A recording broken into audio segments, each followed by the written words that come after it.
यह एक ऐसा नजारा था जिसे देखकर किसी की भी रूह कांप जाए। एक जंगली भैंसे को शेरों ने पकड़ लिया था। भैंसा खुद को छुड़ाने की पूरी कोशिश कर रहा था, लेकिन वो खुद को छुड़ा नहीं पा रहा था। ऐसा लग रहा था जैसे अब उसका शिकार तैयार है, लेकिन वो अपनी जान बचाने के लिए आखिरी दम तक लड़ता रहा और जोर जोर से आवाज लगाकर मदद भी मांगता रहा।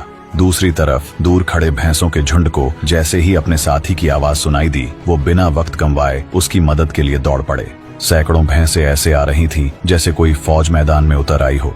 इधर शेरों को अंदाजा भी नहीं था कि उनकी मौत उनकी तरफ बढ़ रही है। देखते ही देखते सबसे आगे दौड़ता एक गुस्से में भरा बड़ा भैंसा अचानक सामने आया और सीधे शेरों पर टूट पड़ा। जिस शेर ने भैंसे का गला पकड़ा था, उसे तो बड़े भैंसे ने एक झटके में हवा में उछाल दिया। फिर क्या था, एक के बाद एक शेर हवा में कटी पतंग की तरह उड़ रहे थे। शेरों ने सपने में भी नहीं सोचा होगा कि उनका हाल इतना बुरा होगा। मजेदार बात यह रही कि एक शेर मौका देखकर वहां से भाग निकला था, लेकिन कुछ भैंसों ने उसका पीछा किया और उसे भी लपेटे में ले लिया। तो इन भैंसों की एकता के लिए एक लाइक जरूर करें।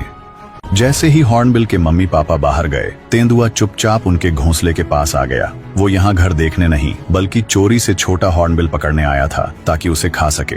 हॉर्नबिल के मम्मी पापा को इस खतरे की जरा भी खबर नहीं थी। घोंसले में छुपा छोटा हॉर्नबिल बहुत डरा हुआ था। वो कोने में दुबक गया ताकि तेंदुए से दूर रह सके। तेंदुआ आधा शरीर घोंसले में डालकर बच्चे को पकड़ने की कोशिश करता है, लेकिन काफी देर कोशिश करने के बाद भी उसे कुछ नहीं मिलता। लेकिन तेंदुआ हार मानने वाला नहीं था। वो फिर से घोंसले में झांकता है। उसे किसी भी हालत में हॉर्नबिल के लौटने से पहले बच्चे को उठाना था। छोटा हॉर्नबिल इतना कमजोर था कि कुछ कर नहीं सकता था। आखिरकार तेंदुआ उसे पकड़कर ले गया। जब हॉर्नबिल के मम्मी पापा वापस आए और उन्हें बच्चा नहीं मिला, तो वो कभी सोच भी नहीं सकते थे कि तेंदुआ उसे उठा ले गया। इधर तेंदुआ अभी भी भूखा था। वो आगे बढ़ा और इस बार सीधा उल्लू के घोंसले पर पहुंचा। जैसे ही उसने देखा कि पेड़ पर उल्लू का घोंसला है, उसने झट से छोटे उल्लू को भी उठा लिया। तो इस बेचारे छोटे उल्लू के लिए एक लाइक जरूर करें।